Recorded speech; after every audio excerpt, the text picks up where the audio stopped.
Magandang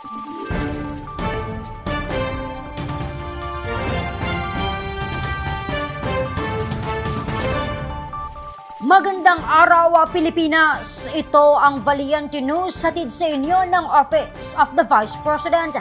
Naalalayan at nabigyan ng karagdagang puhunan ng OVP sa pamamagitan ng Magnegosyo Taday ang ilan sa mga kapatid nating Muslim mula sa Rizal. Narito si Brian Latasa para sa karagdagang detalye.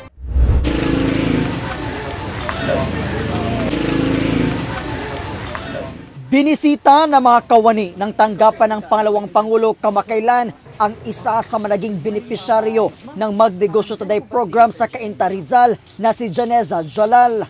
Kabilang sa tribong Maranao si Janeza. Kuwento niya, pinasok niya ang pagninegosyo matapos ikasal. Ang dowry naman na kanyang natanggap mula sa kanyang asawa ang kanilang ginamit bilang paunang puhunan. Yung first pinamapanit ako rito, malilit lang talaga yung puhunan namin kasi yung duri ng asawa ko maliit lang talaga yung duri niya. Tapos hanggang sa lumakalaki siya. Saad ng mga mag-asawang Jalal, di naging sapat ang kanilang naging unang puhunan, kaya't nang napag-alaman ng MTD program ng tanggapan ng pangalawang Pangulo sa pamumuno ni Inday Sara Duterte, agad silang kumuha ng mga rekisito at tumungo sa tanggapan ng pangalawang Pangulo sa Mandaluyong City. Nalaman ko yung sa yung dagdag kabuhayan kay Ma'am OVP Sara, tapos naglakad ako ng mga para sa mga inquirements, tapos isa ako sa mga napili na bigyan ng pangdagdag puhunan. Madali lang po talaga, halos wala po kaming ginastos. Madali lang po talaga yung pagkuha, tapos naghintay lang po kami ng ilang days, natawagan po kami ng office po.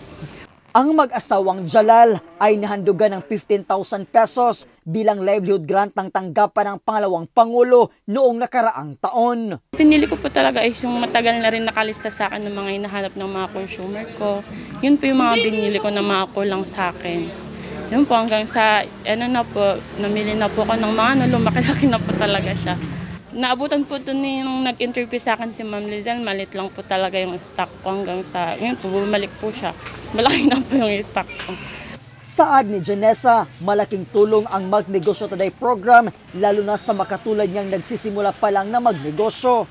Masaya rin na ikwento ni Janeza na dahil mas gumanda na ang kanilang kita ngayon, nila kailangan na manirahan sa loob mismo ng kanilang munting tindahan dahil may pambayad na sila sa upa.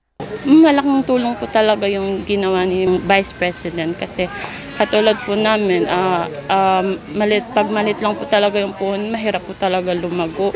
Tsaka mahirap po kasi pag mag-utang-utang lang, di ba? Kaya malaking tulong po talaga yung binigay sa amin ni Ma'am Sara. Ito lang po kami nakatira talaga sa palengke. Simulang natanggap namin yun, lumago yung paninda namin. Nakapaghanap po kami ng bahay na pwede rentahan. Hanggang sa pwede na po siyang idiretso. Nagbigay din ng tips si Janeza kung paano mapapalago ang isang negosyo.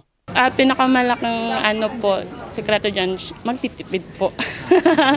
Magtitipid tsaka magsikap lang. Narito naman ang kanyang mensahe para kay Vice President Inday Sara Duterte. Maraming salamat po, Ma'am Sara, sa malaking tulong po yung binigay niyo sa amin na pandagdag puhunan para po sa mga katulad po namin nagsisimula pa lang po magnegosyo. Mula po dito sa Cainta Rizal, ako po si Brian Latasa, ang lahat para sa Diyos, bayan at pamilyang Pilipino. Valiente News. Pagbibenta ng mga iba't ibang kagamitan, pinasok ng isa sa mga MTD grantee mula sa Rizal.